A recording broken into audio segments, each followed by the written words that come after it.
Les nuits de France Culture.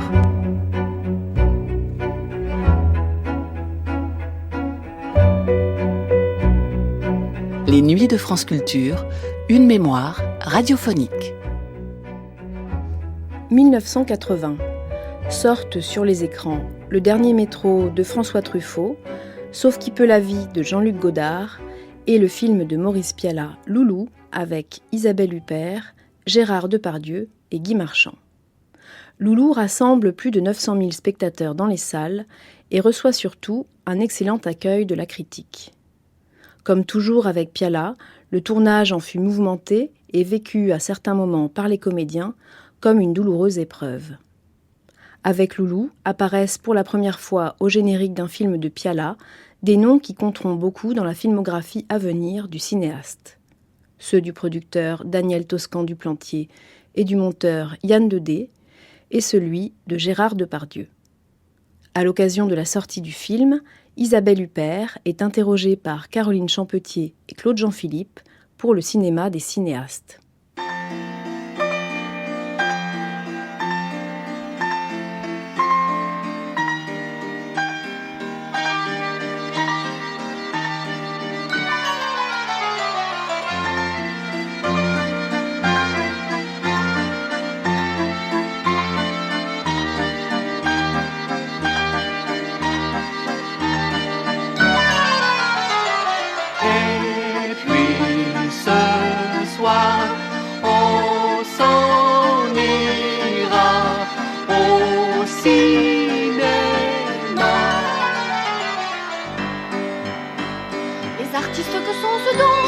Ce ne sont plus ceux qui cultivent les beaux-arts, ce ne sont pas ceux qui s'occupent de l'art, art poétique ou bien musique. Les artistes sont les acteurs, les actrices. Si nous étions des artistes, nous ne dirions pas le cinéma, nous dirions le ciné. Mais si nous étions de vieux professeurs de province, nous ne dirions ni ciné ni cinéma, mais cinématographe. Aussi, mon Dieu, faut-il avoir du goût. Or, notre émission est écourtée à cause du festival de Bayreuth. Et malheureusement, l'actualité cinématographique nous presse.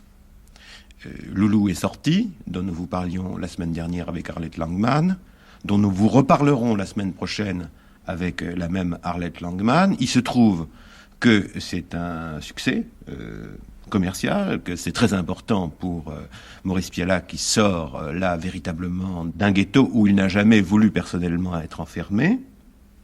Merci Isabelle Huppert d'être avec nous.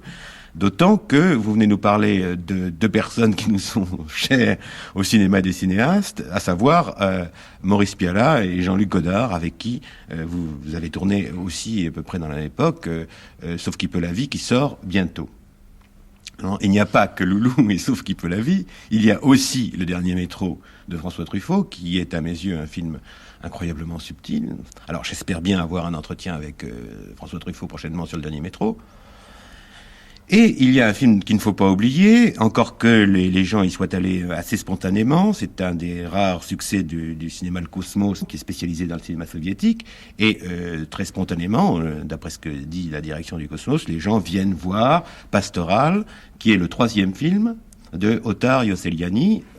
Vous l'avez vu, Caroline Champetier, et vous en pensez grand bien, je crois, comme moi. Enfin, à peu près, on en a très peu parlé, mais...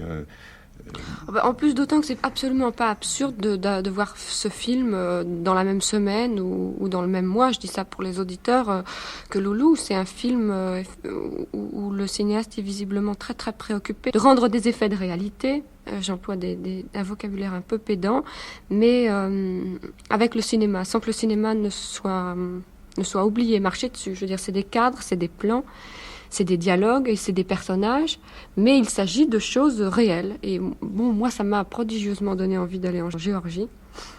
Et je trouve que c'est une performance incroyable que d'arriver à diriger, je dis pas des comédiens, parce que je pense pas que ce soit tous des comédiens, mais disons 40, 50 êtres humains, presque dans chaque plan, en tout cas dans chaque séquence, comme ça, avec un incroyable brio, quoi.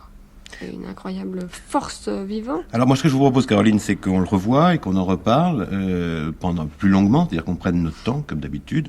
Bien, alors Isabelle Huppert, on a très très envie de vous interroger sur Loulou, que tout le monde peut voir actuellement, et évidemment sur Sauf qui peut la vie, que nous avons vu, Caroline et moi, mais qui n'est pas encore sorti.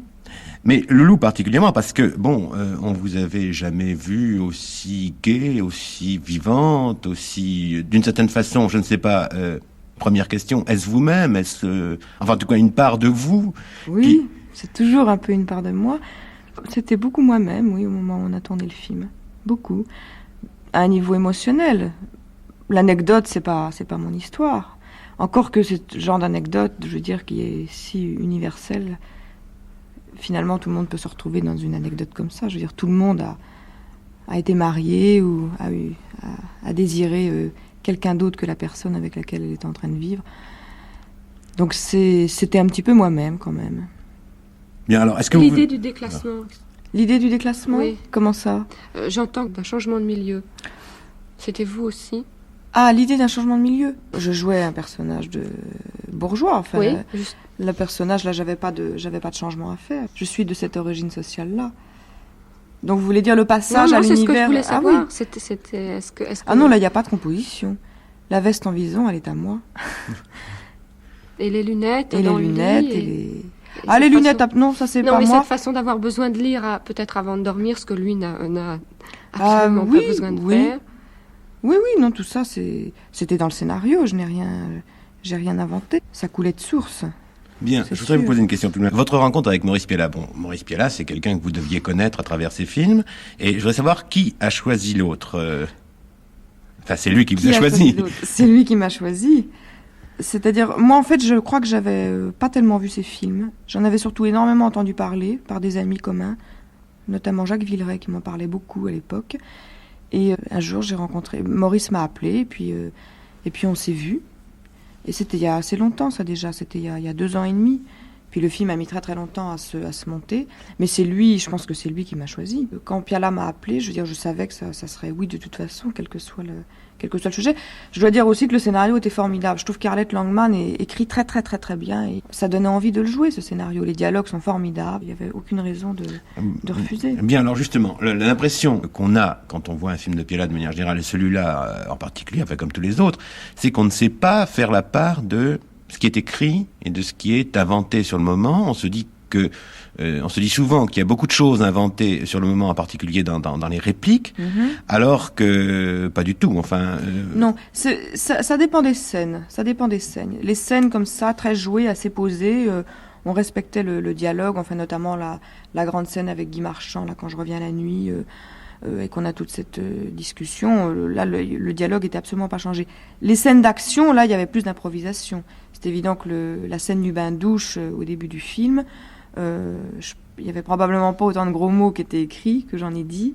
Il y a un événement dans cette scène du bain-douche qui est un dancing, c'est vous recevez une gifle. Oui. Bon, et à ce moment-là, il se passe quelque chose sur votre... J'ai vu le film 3 fois. Il se passe quelque chose. Oui. Mais qui tient à quoi ? Qui tient à... Je sais pas. Ça s'est passé comme ça pendant une prise.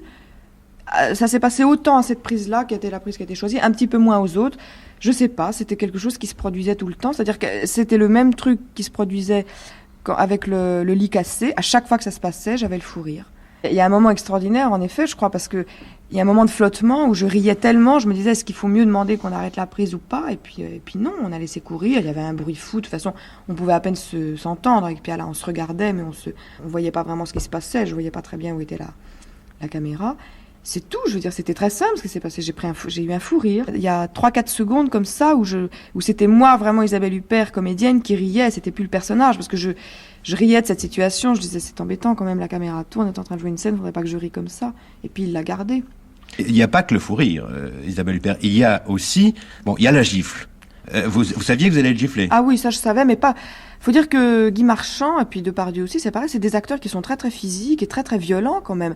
Et moi, à chaque fois qu'ils me giflaient, c'était quand même c'était une surprise. Je veux dire, je le recevais vraiment. Enfin, Et puis il y a une autre scène comme ça, où dans la rue, ça n'a pas été monté entièrement, où il m'attrape par le bras comme ça, juste avant la bagarre avec Loulou, et il y a une prise. C'est dommage d'ailleurs, elle n'a pas été montée, donc j'ai souffert pour rien. Il m'a attrapé le bras, il m'a pris là par le gras du bras. J'ai hurlé comme je sais pas quoi pendant 5 minutes, et lui il pensait pas. Il savait pas que je hurlais parce qu'il me faisait vraiment mal. Donc c'est des acteurs qui provoquent des réactions vraies dans la mesure où ils vous font des... Non, mais ce qui est assez prodigieux, enfin, c'est le fait qu'effectivement vous êtes prise de rire au moment où normalement, enfin, c'est une réaction paradoxale, mais qui devient beaucoup plus vraie que si vous aviez eu l'air triste ou affligé. Ouais. Mais ce qui est fantastique, c'est de vous voir revenir à la situation. Oui, c'est vrai. Oui. Et de vous voir revenir à la colère. Ça, c'est le plaisir. Alors là, c'est, moi, je veux dire que il se passe quelque chose d'une force, là. Ouais. Mais ça, c'est le plaisir qu'il y a de tourner avec Piala. C'est-à-dire que Piala, il était à l'affût tout le temps de ce genre de choses. Et moi, j'adorais ça, comme ça. Sortir tout d'un coup de la fiction. Parce que là, le fou rire, c'était quelque part en dehors de l'histoire. Et puis comme ça, revenir imperceptiblement à l'histoire. Ça, et Piala, oui, mais avec une colère qui se redouble étrangement, qui s'alimente elle-même. Alors là, c'est oui, vous le parce jouez. Que je crois qu'il y avait la comédie qui reprenait le dessus là tout d'un coup. Dans la mesure où j'avais eu le fou rire, il fallait que je... Bien, alors bon, ça m'amène à une question quand même qui est celle qu'on se pose aussi à propos de Piala, c'est que on le voit à la télévision, je l'ai vu dans l'émission de Philippe Collin et Pierre-André Boutan, dire que il néglige la direction d'acteur, qu'il ne dirige pas tellement. Alors, dirige-t-il, ne dirige-t-il pas? Alors, où est le secret? Non, il disait surtout dans l'émission de Collin, il disait la chose juste, il disait que de toute façon, la direction d'acteur, c'est quelque chose qui n'existe pas, ce que je pense tout à fait. C'est quelque chose de très souterrain, c'est une espèce de communication comme ça qui s'établit entre l'acteur et le metteur en scène, mais qui passe certainement pas par des directives précises. Donc cette direction d'acteur, elle passe par la mise en place d'un certain climat, la position de sa caméra aussi. Et puis le fait que souvent, c'est vrai, il laissait s'installer une espèce de... Les choses se dégradaient comme ça au cours de la journée, et je crois qu'il le fait tout à fait sciemment, ça. C'est vrai que souvent, on savait, on arrivait sur le plateau, on savait qu'on n'allait pas tourner avant 5-6 heures. Alors, il nous met comme ça dans un espèce d'état qui fait que au moment où ça se passe, c'est vrai qu'on n'a plus du tout l'impression de jouer. Dans les films de Piala, il y a rarement des claps et rarement des moteurs et des coupés, puisqu'il disait souvent, et je pense qu'il a tout à fait raison, il dit les meilleurs films de toute façon on ne les verra jamais, puisque c'est ce qu'il y a avant moteur et après coupé. Donc toute la démarche de Piala, c'est toute son angoisse en même temps, c'est de saisir ces moments qui sont avant moteur et après coupé. Donc il veut jamais qu'on répète. Et par exemple, quand on commence à répéter, souvent il souffrait, il disait non, surtout pas, parce que c'est dommage, on a loupé le meilleur. Parce que systématiquement, ce qu'on n'a pas, c'est la meilleure chose avec Piala. Une prise interrompue pour des raisons techniques, c'est dramatique, parce que c'est obligatoirement la meilleure prise. Il a toujours cette angoisse. Vous avez dit place de la caméra. Par exemple, dans la bagarre, cette bagarre dont vous avez parlé, qui après un petit couloir, je crois, se situe dans une petite cour d'immeuble, et où, d'après ce que je crois, la caméra ne serait pas passée avec son Elemax et machin, elle était portée par oui, elle est très très souvent portée, la caméra. Elle est très souvent portée par l'opérateur. Oui, là, il n'y aurait pas eu moyen de faire ce qu'on a fait. Par exemple, la scène de la gifle... pour en revenir à cette fameuse scène, c'était possible qu'avec une caméra portée, parce qu'on avait fait un premier plan au bar, et puis on s'était déplacé, et puis un deuxième plan après de cette espèce de halo de lumière, là, on n'y serait pas arrivé. C'est des plans séquences, il fait beaucoup de plans séquences, toujours la caméra à la main. Dites-moi, justement dans cette scène de la bataille dans la cour, avec la concierge était quoi? Alors c'est pareil, c'était un moment vrai, elle est sortie tout d'un coup. C'est la vraie concierge? Ma boîte aux lettres, alors tout ça, on a c'est la vraie concierge? C'est la vraie, qui était furieuse parce qu'on lui avait cassé sa boîte aux lettres. Oui, tout ça, c'était oui, Arlette l'avait dit que c'était la vraie. Non, c'était dans une autre scène. Non, c'était celle-ci. Non, celle-là, c'était la vraie. Mais alors, c'était pris en... c'était pris vraiment, parce qu'elle s'apercevait pas. Vous savez, l'équipe était toute petite, le caméraman était la caméra à la main, puis nous, on est arrivés en hurlant, comme ça, on s'est battus comme des chiens pendant 5 minutes, et tout d'un coup, elle est sortie de sa loge, et Elle a dit, mais qu'est-ce qui se passe? Ma boîte aux lettres. Non, parce que je pensais à la concierge de Caroline, non, pour préciser comme une chose. Il s'agit de la concierge au moment tout à fait au début du film. Ah oui, d'accord. Il s'agit d'une autre concierge. La concierge qui console la petite malheureuse abandonnée, là. Oui, c'est ça, oui. C'est une autre concierge, mais celle-là doit savoir qu'elle joue. Tandis que celle-là, non, l'autre, elle savait pas. Celle dont on a cassé la boîte aux lettres, elle savait pas. Donc, il y a plusieurs degrés, c'est ça qui est fantastique. Oui, absolument. Absolument, il y a plusieurs degrés de réalité. Il y a des degrés d'improvisation pure, enfin, il pique vraiment des choses qui se passent comme ça, à l'improviste. Et puis, il y a des scènes vraiment, cette scène-là, il aime beaucoup cette scène-là quand je reviens à la nuit et qu'on a toute cette explication avec Guy Marchand. On a mis toute une journée à la tourner, on a fait je ne sais pas combien de prises, on l'a énormément travaillé. Et je me souviens, on l'a tourné d'abord toute la matinée, on est allé déjeuner. Et il m'a dit, moi je trouvais qu'elle était bien, enfin je pensais pas qu'il fallait la recommencer. Il m'a dit, je t'assure, et si on la refait ce soir vers 6h? On est revenu, on l'a refaite et c'est la prise c'était la bonne prise. Et on a travaillé toute la journée dessus. Celle où vous hurlez? Non, pas celle où je hurle. Celle où je reviens, où je m'allonge sur le lit et où je dis, il me dit, qu'est-ce que tu fais avec ton mec? Tu lui fais surtout pas écouter du Mozart, etc. Ah oui. La scène à la nuit, après que Loulou et où elle a une espèce de plaisir physique à être chez lui, voilà, mais que lui saisit pas au vol, parce que lui Et ça, c'était une scène très travaillée. Il est un peu suicidaire là. Pas d'improvisation du tout. Et le matin, toujours dans la même séquence, puisqu'on y est, c'était dans l'appartement de Guy Marchand, vous vous êtes réveillé, visiblement le personnage étant content d'avoir passé la nuit dans cet endroit qui est un peu son endroit. Les chaussettes, c'était pas prévu, ça, puis, les chaussettes. Le four, il y a ce nouveau fou rire étonnant, oui. et qui est vraiment un moment de bonheur. On a l'impression qu'ils se sont retrouvés tous les deux. Oui, mais ça m'a fait tellement rire. C'était Piala qui, juste avant la prise, qui lui avait mis une paire de chaussettes dans la robe de chambre. Et ça m'a fait hurler de rire. Les chaussettes. Et donc là, c'était improvisé. Je lui dis, mais enfin, écoute, je suis pas venue ici pour te laver tes chaussettes. Ouais. Enfin, je veux dire, ça coulait de source. Ouais. Mais ça, c'était une phrase qui était pas... Alors, des petites scènes comme ça. Par exemple, la scène où je reviens aussi chez lui, puis qu'il y a la femme de ménage. Ça, c'est une scène qui a été tournée lors du retournage. Parce que vous savez que le tournage a été interrompu pendant 1 an. Et puis, on a retourné certaines scènes seulement au mois de janvier de cette année. Et alors ça aussi, c'était une... Bon, elle savait qu'elle était filmée, mais c'était pas une comédienne. Alors, on improvisait un petit peu le dialogue. Alors, elle disait... Quand même, Monsieur André, il est tellement malheureux et tout. Et ça, c'est prodigieux, l'imagination des non-professionnels. Enfin, cette femme, elle était étonnante. Elle avait tout, alors qu'elle connaissait rien de l'histoire. Mais elle disait vraiment, c'est pas gentil de le laisser comme ça, Monsieur André. Enfin, elle avait beaucoup plus d'imagination que moi, là. Elle parlait beaucoup mieux que moi. Ce qui est très beau. Alors là, finalement, on se rend compte que... oui, elle était dans l'incantation, un peu. Oui, elle était comme sont les paysans en disant, quel temps il va faire. Et Ackerman en parle très bien, ça, de ces dialogues qui sont ronds et qui se redoublent toujours. Oui, ce qui fait d'ailleurs de la part des réalisateurs qui travaillent comme ça, enfin, c'est la force de Piala, c'est finalement une des grandes prodigieuses forces, c'est de n'être pas systématique, de n'être jamais systématique. Pas du tout. C'est ce qui fait qu'il attrape de la vérité. Alors, un autre qui attrape une autre vérité et qui s'appelle Jean-Luc Godard. Je reviendrai vous parler de Godard. Oui, bien sûr. C'est la scène, que tout le monde s'accorde à faire ressembler à une scène de Renoir, de Jeunesse sur l'Elbe, simplement parce que les gens sont à table. Moi, cette comparaison m'énerve beaucoup. Je la trouve cinéphiliquement idiote. C'était quoi ça? Comment ça a été organisé? Je sais pas, là c'était aussi pas mal improvisé quand même. On s'est mis à table et puis on a commencé à manger des huîtres et je me suis vraiment étouffée avec le vinaigre c'était assez improvisé. Et puis alors après, bon, il y a eu quand même toute la fin, là, la scène avec le fusil aussi, c'était... Et vous aviez faim, vous aviez quelque chose de... Parce qu'il y a un réel bien-être au début et puis après, bon, cette fatigue... Non, alors là c'est pareil, si vous voulez. Le début c'était improvisé, c'est-à-dire dans les... Bon, oui, je crois qu'on devait avoir faim, on s'est mis à table, vraiment on arrivait là-bas pour se mettre à table. Et puis, l'un et l'autre, je crois, enfin, Gérard et moi, au fur et à mesure de la scène, je veux dire, on se rappelait quand même qu'on était dans un film, qu'on était comédien, qu'on avait des rôles à jouer. Donc là, on a un petit peu...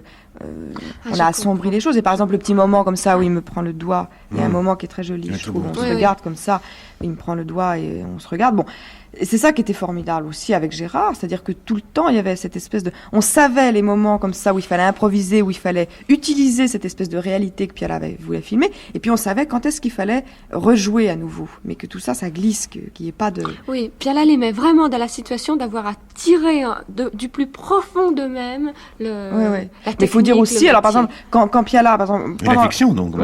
Pendant le repas, bon, moi, quelquefois, je regardais un peu à l'intérieur de moi, comme ça, j'avais des regards perdus, ça, et je chantais Piala qui disait à Loiseleux, au caméraman, vas-y, va sur Isabelle. Bon, Alors plus ils allaient vers moi, bon je continue parce que je sentais donc là que Piala il avait compris, il avait saisi ce que j'étais en train de faire, qui était bon par rapport à la scène et bon par rapport au personnage, parce qu'il fallait pas oublier que c'était quand même la scène, bon, on a dit où elle s'aperçoit que tout se décompose, que tout, donc il fallait bien que ça bascule, oui, que ça bascule et que je le communique ça, que je le fasse sentir. Mais tout de suite Piala il le comprenait quand on le faisait sentir, puis il amenait la caméra sur nous. Puis quand on a fait ce petit geste avec Gérard comme ça et ils l'ont vu, ils sont venus le piquer avec la caméra. Il y a une grande complicité aussi de la part de la technique, c'est très très important ça. Parce que ces moments-là, et là je comprends l'angoisse de Piala, je comprends très très bien. Parce que ces petits moments comme ça, je veux dire, si la caméra avait pas été là, on les aurait pas pris, puis ça aurait été dommage pour la scène, parce qu'on les aurait jamais refait aussi bien. Donc il y a toujours cette espèce d'angoisse épouvantable à pas saisir les moments où il faudrait qu'ils soient saisis, parce que c'est des instants de vie, que c'est des instants qu'on ne peut pas répéter, c'est vrai.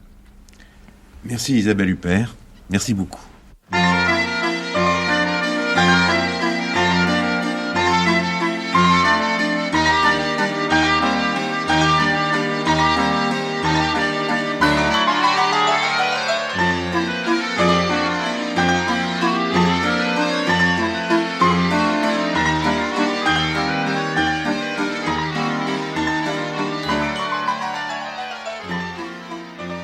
Pour le cinéma des cinéastes, Isabelle Huppert parlait de Loulou de Piala pour la première fois le 14 septembre 1980.